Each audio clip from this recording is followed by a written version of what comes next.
That's a lovely ringtone to start my day. That was very filmic. Thank you for that. 15%. 15%. That's the percentage of tourists who say that they visited Iceland because they saw it in film and TV. So if we want to increase tourism and the many benefits to the economy, then we should make more film and TV that showcases Iceland. The Ministry of Industries and Innovation knows this, and that's why they're increasing the film incentive to 25% next year. That's the amount that producers get back when they produce films in Iceland. Now, let's capitalize on the government incentive, and let's add private financing to really ramp up the production and grow the industry here. But wait, there is no private film financing in Iceland. It simply doesn't exist here. Why not? The rebate's growing, the industry's growing, there's demand for it, so why no private financing? Well, we have some experienced investors here in the room. Let's see, who has a very deep understanding of the way film financing works? Yeah, that's what I thought. Yeah, that's the reputation of entertainment industry, right? It can seem murky and mysterious. So what if that's actually an opportunity to start with something brand new, start with something clean and transparent? What if it gives us the opportunity to minimize the commercial risk and maximize the potential for a triple bottom line here? Financial, social, and environmental. And what if Iceland is the key to make all this possible? Film finance here is ripe for a little bit of disruption. And Isold is the startup ready for the challenge. Now, how might we disrupt film finance? What would we need? Well, a team. And that team, if we're going to take on a piece of the film and TV industry, needs to have deep experience, access to talent, partnerships, and a track record of taking on the structural challenges of the industry.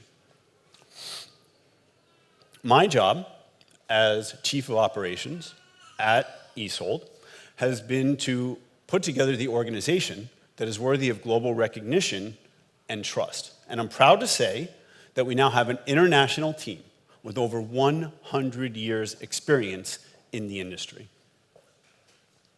Our French chairman was head of Studio Babelsberg in Germany, the largest in Europe. He's co-financed dozens of films, including The Constant Gardener and The Bourne Supremacy, and he was CEO of Vivendi Germany.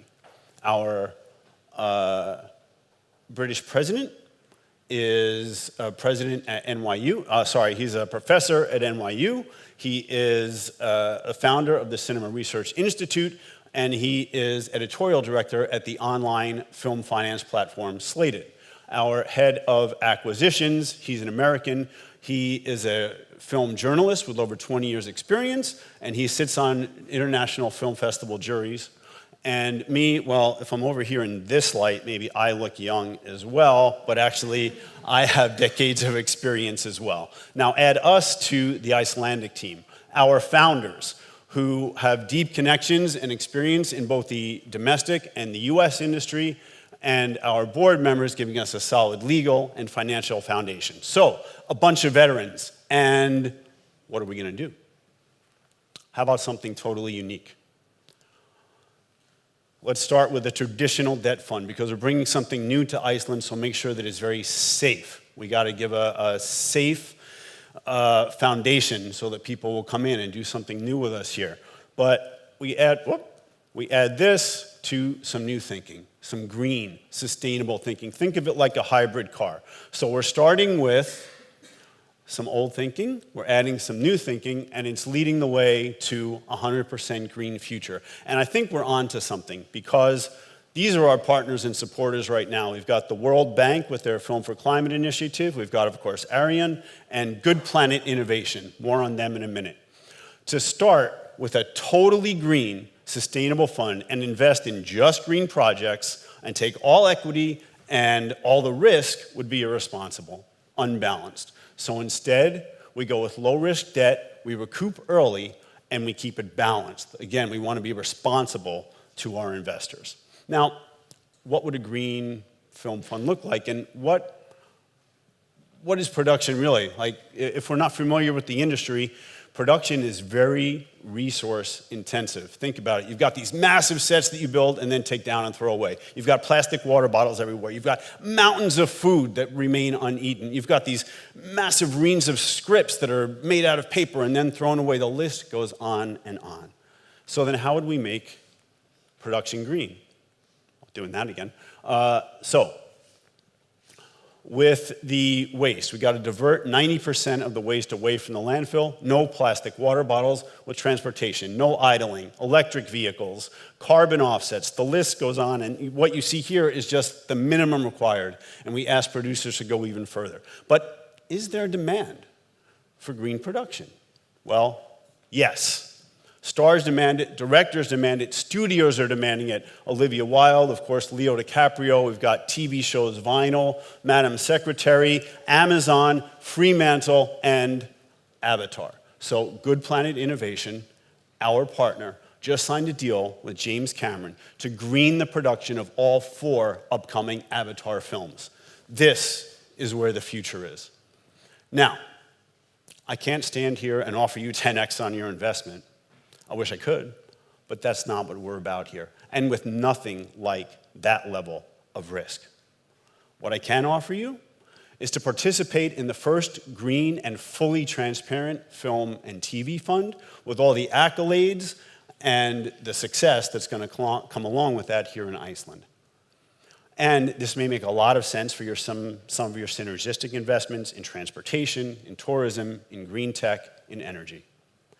And of course, we're going to offer you a substantial return. So we can start with as little as $25 million, but picture a $50 million fund. We make $1 to $5 million production loans. So this is why we need that team that I'm talking about. We need to have access to the best projects in the world to bring them here and make these loans of $1 to $5 million at a 10% rate. This is over the course of 7 years, and at the end, we've got $89.5 million. It's been very safe, very transparent, very secure. It's a rate of return of 8.5% per annum. And, of course, each investor gets their pro rata share of that. What we've built is a win-win-win, win-win-win scenario for investors, producers, Isold, Iceland's film and TV industry, the people of Iceland, and the environment. Now, 7-minute pitch is not enough time for me to tell you all about how film financing works. That's why our chairman and I have flown in, we're here till Tuesday, to talk with some of you and your financial teams about how this might fit in your portfolio. We are incredibly excited to explore this new frontier in Iceland. It's not every day you get to come on the market with a new financial product that is as exciting for its social impact as it is for its financial gain. And we look forward to meeting with you, the investors, the collaborators, and the strategic partners who will join us on this journey. Thanks.